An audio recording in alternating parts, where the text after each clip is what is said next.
ناظرین کیسے ہیں آپ؟ میں ہوں اسکر سائم اور آپ دیکھ رہے ہیں M Phil Urdu notes channel. تو آج جس ادبی عنوان پر ہم بات کرنے جا رہے ہیں، دراصل ایم فل کا وہ ادبی عنوان ہے اور دیگر جو ہے نا بی ایس میں بھی ہے، ایم اے میں بھی ہے اور بی اے میں بھی شامل ہے کسی حد تک۔ مختلف یونیورسٹیز کے مختلف سلیبس ہوتے ہیں تو ان میں یہ شامل ہے۔ ترجمہ نگاری کے اصول کیا ہیں، یا ایک ترجمہ نگار ترجمہ کرتے ہوئے کن اصولوں کو مد نظر رکھتا ہے یا اسے کن اصولوں کو مد نظر رکھنا چاہیے۔ مختصراً بات کریں گے کہ وہ کون کون سے اصول ہیں، تفصیل میں نہیں جائیں گے کہ وہ ان میں کیا کیا ہونا چاہیے، وہ نیکسٹ لیکچر میں صرف یہ تعارف ہے کہ ترجمہ نگاری کے اصول کیا ہو سکتے ہیں۔ تو جو ایک ترجمہ نگار ہوتا ہے، مترجم ہوتا ہے، اس کو دونوں زبانوں پر عبور حاصل ہو۔ ایک تو وہ جس زبان میں وہ ترجمہ کرنے جا رہا ہے، ایک وہ جس زبان کا وہ ترجمہ کرنے جا رہا ہے، دونوں کا اسے مکمل جو ہے نا اس پر عبور حاصل ہو، ان دونوں زبانوں پر۔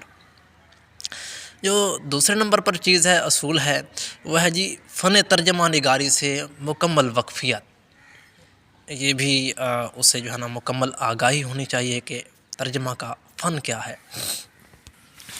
جو تیسرے نمبر پر چیز ہے جی وہ ہے مفہوم کی ترسیل۔ تیسرا اصول ہے کہ وہ جو جس کتاب یا جس متن کا ترجمہ کرنے جا رہا ہے دوسری زبان میں، وہ اس پہلے کتاب میں جو مفہوم ہے اس کی ترسیل وہ جو ہے نا دوسری زبان میں ہو رہی ہو۔ تو جو تیسرا اصول ہے جی منشاء مصنف کا احترام کرے، یہ بھی اس کا ایک اصول ہے چوتھے نمبر پر جو تھا۔ اور پانچویں نمبر پہ جو اصول ہے جی ترجمے کا، وہ ہے ترجمے کا حجم، کہ ترجمے کا حجم اسے طے کرنا ہوتا ہے کہ جو ہے نا وہ جس متن کا ترجمہ کرنے جا رہا ہے وہ کتنا حجم رکھتا ہے۔ اور چھٹے نمبر پر ہے روزمرہ اور محاورات سے آگاہی یا واقفیت۔ اب یہ بات ذہن میں ہونی چاہیے ترجمہ نگار کے یا جو ترجمہ کرنے جا رہا ہے، اصول اس کے ذہن میں ہونا چاہیے کہ روزمرہ سے مکمل آگاہی ہو سے، کیونکہ جس زبان میں وہ ترجمہ کرنے جا رہا ہے اس زبان کے بھی روزمرہ محاورات اور جس زبان سے وہ ترجمہ کر رہا ہے اس کے بھی، دونوں کے۔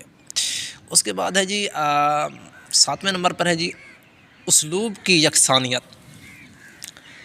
اسلوب کی یکسانیت یہ اصول تو ہے، مگر میرے خیال میں اسلوب تھوڑا ڈھل جاتا ہے، کیونکہ ایک لکھاری اسلوب جو ہے نا، اسٹائل جو ہے نا، وہ لکھنے کا طریقہ ہوتا ہے اور ہر جو ہے نا مصنف کا وہ اپنا ہوتا ہے، اس کی پہچان ہوتی ہے۔ تو اسلوب کی یکسانیت تو نہیں ہو سکتی۔ اسلوب اس کا مختلف ہوگا جس کتاب سے وہ ترجمہ کر رہا ہے اور جس زبان سے وہ ترجمہ کر رہا ہے اور جس زبان کی طرف کر رہا ہے، وہ اسلوب جو ہے نا مختلف ہوگا۔ اور آٹھویں نمبر پہ جو اصول ہے اس کا، وہ ہے جی زیر ترجمہ کتابوں کا مطالعہ۔ اب وہ جس کتاب کا ترجمہ کر رہا ہے اس کا مطالعہ اسے 2 سے 3 بار کرنا چاہیے، اور پھر بعد میں جو ہے نا وہ ترجمے کی طرف جانا چاہیے۔ یہ نہ ہو کہ ایک لائن پڑھی اور اس کا ترجمہ کر ڈالا، ایک اور لائن پڑھی اور اس کا ترجمہ کر ڈالا۔ پہلے سے 2 سے 3 بار اصل متن کو پڑھے پھر وہ ترجمے کی طرف آئے۔ تو امید قوی ہے کہ آپ کو ترجمہ نگاری کے اصولوں کا جو ہے نا وہ تعارف سمجھ میں آ گیا ہوگا۔ اگر اس حوالے سے آپ کوئی سوال ہو تو ضرور کیجیے گا۔ اللہ حافظ۔